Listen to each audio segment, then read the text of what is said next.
Glória a Deus, gente, que bênção. Chegamos na última parte da nossa aula exclusiva sobre a parábola da figueira ou parábola da geração da figueira. E nesse momento final, eu quero retomar o assunto com o qual nós finalizamos a última etapa sobre a geração. Geração bíblica, na interpretação de alguns, baseado no que a gente conhece como Êxodo, a saída dos filhos de Israel do Egito, compreende 40 anos. Baseado no Salmo de Moisés, Salmo 90, verso 10, compreende 70 anos. E eu disse que em Gênesis capítulo 15, naquela conversa entre Deus e Abrão, é estabelecido um outro parâmetro dentro da teologia para o que seja o tempo que compreende a geração bíblica. E na aula passada, ou na etapa passada, eu citei esse fato e faltou eu dizer quantos anos compreende uma geração bíblica pautado e baseado em Gênesis 15. Se baseado no Êxodo, 40 anos, baseado no Salmo de Moisés, 70 anos, baseado no episódio da conversa entre Deus e Abrão, falando ali das promessas, falando ali do que aconteceria com a geração de Abrão, a teologia estabelece um período de 107 anos, ok? Então são teses.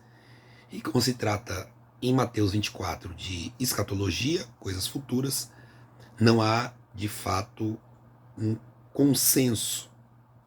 Uma linha de teólogos acredita que é 40 anos a geração bíblica, outros 70 anos e outros até chegam a dizer que uma geração bíblica pode durar 107 anos, ok?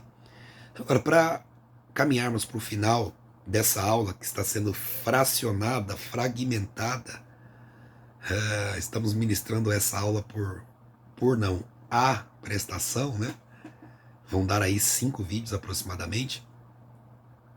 Eu quero aqui finalizar fazendo um expediente que a princípio já é conhecido de nós, lendo a parábola da figueira em mais 2 versões bíblicas, para que vocês possam tirar as suas conclusões e comparar com a versão bíblica de vocês. E também quero, nesse momento final, depois da leitura dessa mesma parábola em mais 2 versões diferentes, mostrar para vocês aí a visão de pelo menos 2 ou 3 comentaristas acerca dessa parábola e da questão escatológica que está relacionada a ela, ok? Então vamos lá. Primeiro a leitura da parábola da figueira na versão BJC, que é conhecida como Bíblia Judaica Completa. Diz o seguinte: Mateus 24, 32 ao 36. Que a figueira lhes ensine uma lição. Quando os ramos brotam e as folhas aparecem, vocês sabem que o verão está próximo. Da mesma forma, quando virem todas essas coisas, saberão que o tempo está próximo. Da mesma forma, melhor dizendo, está próximo às portas. Eu lhes digo que este povo não passará antes que todas essas coisas aconteçam. O céu e a terra passarão, mas as minhas palavras jamais passarão.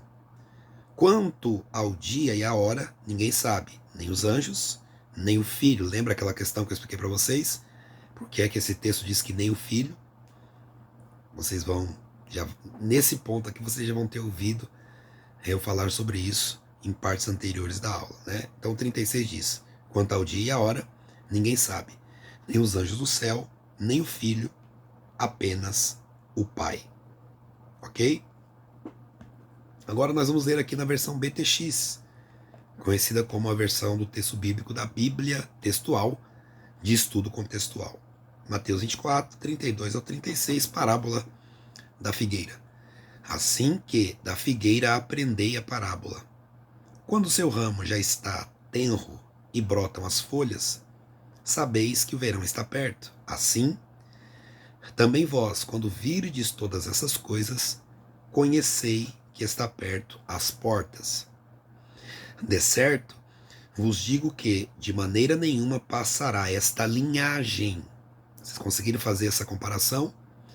Na versão mais tradicional, geração. Na versão da Bíblia Judaica Completa, este povo. E na versão da Bíblia textual, esta linhagem, ok? De certo vos digo que, de maneira alguma, passará esta linhagem até que todas estas coisas sucedam. O céu e a terra passarão, porém as minhas palavras não hão de passar. O céu e a terra passarão, porém minhas palavras de maneira alguma passarão. 36, o derradeiro, diz assim: porém, acerca daquele dia e hora, ninguém sabe, nem os anjos dos céus, nem o Filho, já expliquei sobre isso, senão o Pai. Ok? Então, vocês já estão familiarizados com essa nossa metodologia de fazer comparações do texto bíblico em algumas versões diferentes. Agora eu quero usar aqui dois comentários, um de Warren Wiersbe e o outro de Jim Swaggart, o que esses teólogos enxergavam e qual foi o comentário deles sobre essa parábola da figueira. Warren Wiersbe, inclusive, irmãos, essa Bíblia aqui, ó, é uma Bíblia pouco conhecida no meio cristão, e para aqueles que conhecem, de certa forma até desprezada, né? Mas é uma Bíblia de estudo, principalmente para quem quer uma Bíblia de estudo introdutória, uma Bíblia de estudo que, para quem não tem o hábito de utilizar a Bíblia de estudo, que seja uma Bíblia de estudo que não seja tão técnica, tão acadêmica, tão teológica, tão difícil de entender. Essa Bíblia aqui é uma Bíblia excelente, tá bom? Agora olha que interessante. Warren Wiersbe, falando sobre a parábola da figueira, ele faz o seguinte comentário: os brotos das árvores indicam que o verão está próximo. O início destes sinais indica que a vinda do Senhor está próxima. A geração que viver na terra naquele momento verá estes eventos acontecerem.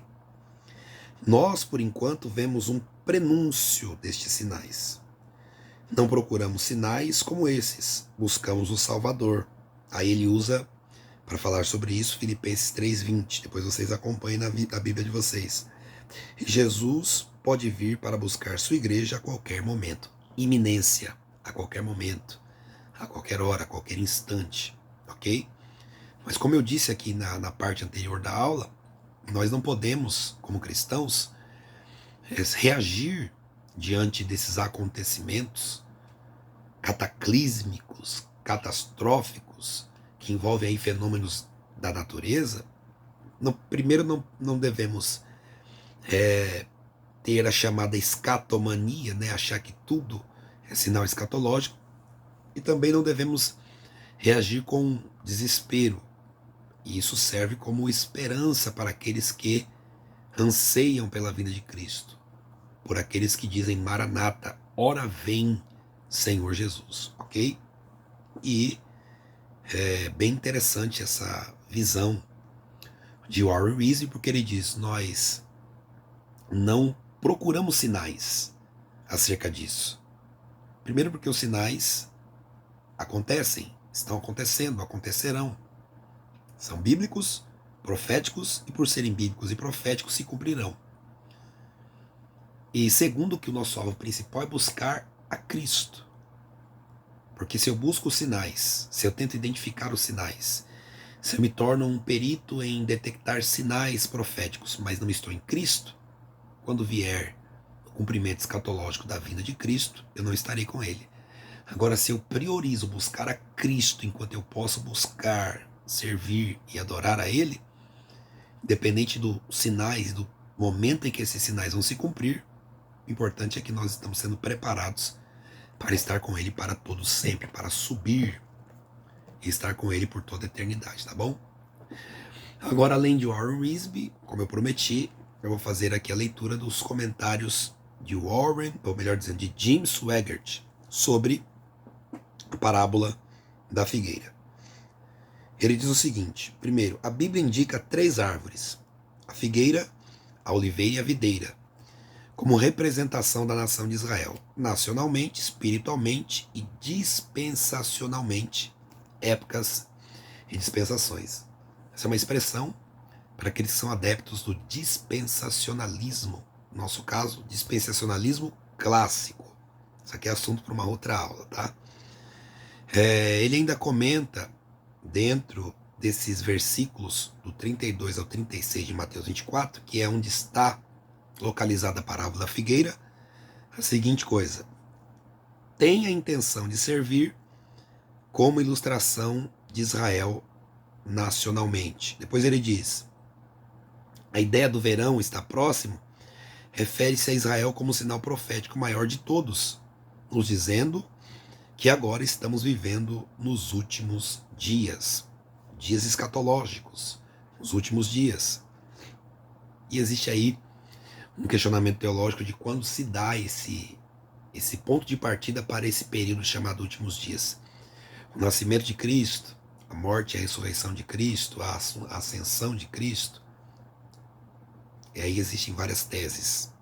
Mas o fato é que já estamos nos últimos dias, já é a última hora, como disse o apóstolo João. Depois ele diz: há sinais da ação da igreja moderna, que parece a nação de Israel, e para Jim Swaggart, essa parábola profética escatológica também mostra e aponta para a igreja moderna, que também precisa estar atenta. E ele diz: quando virem todas essas coisas, que já se apresentam e se refere inicialmente a Israel, mas que também tem alcance profético mundial, né? E no versículo 34 ele diz: a geração de judeus que estarão vivos no princípio da grande tribulação também.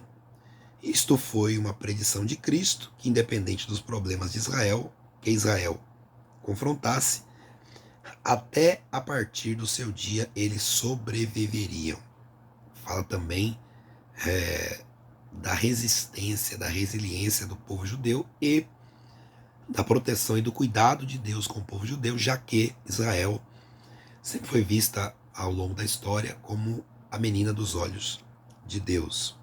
Há um cuidado de Deus especial sobre a nação de Israel. E essa expressão, até que tudo isso aconteça, Jim Swaggart diz: não há dúvida alguma que será cumprida. Ok? Nos versículos 35 e 36, aí, sobre a expressão o céu e a terra passarão, ele diz o seguinte: não se refere à aniquilação, mas sim uma mudança de uma condição ou estado a outro. Ok? E ele continua dizendo sobre a expressão: mas as minhas palavras não hão de passar, que foi o que Jesus disse, o que a Bíblia diz e afirma. Ele fala que o que a palavra de Deus diz será.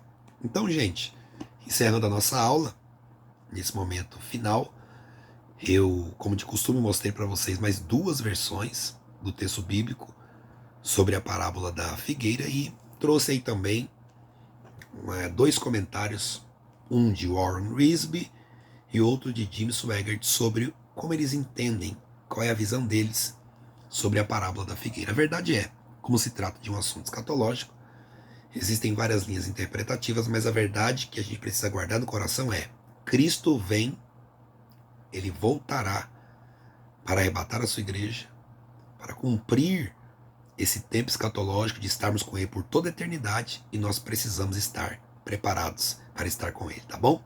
Obrigado, gente, que Deus abençoe. Um abraço a todos e até a próxima aula. Fiquem com Deus.